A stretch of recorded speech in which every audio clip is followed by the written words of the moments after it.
So that's all we're doing, is just helping people have great conversations, talking about what matters to them, so that we can bring about change.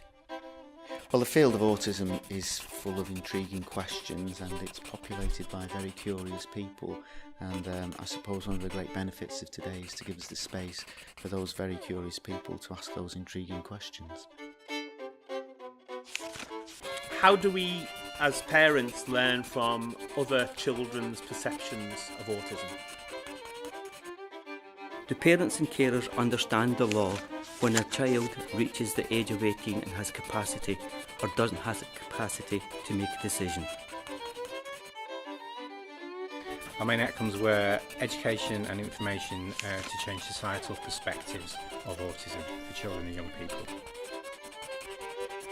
In looking at pre and during and post-diagnosis of any neurological condition, the most important thing is that there is consistency in service across the country.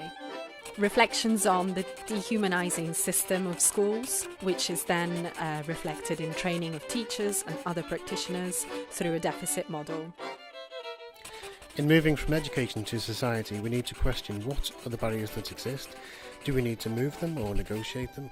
And if so, how do we do it? Evidence in the use of education healthcare plans as a tool to navigate systems for families, children and professionals in a holistic, collaborative, proactive rather than reactive way.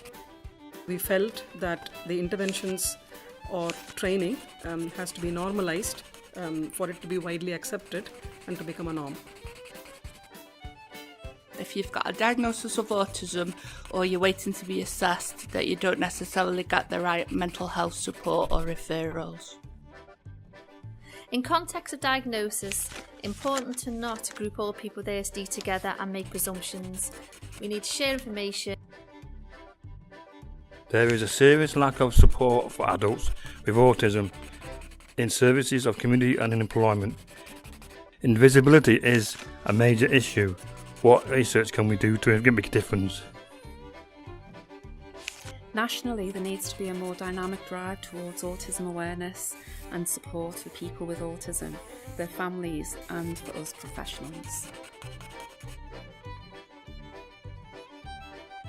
Sensory-based behaviours can be a release, but often misconstrued as bad behaviour.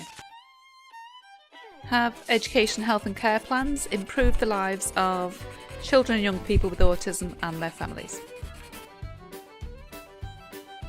Realist evaluation can tell us what parents and young people really value.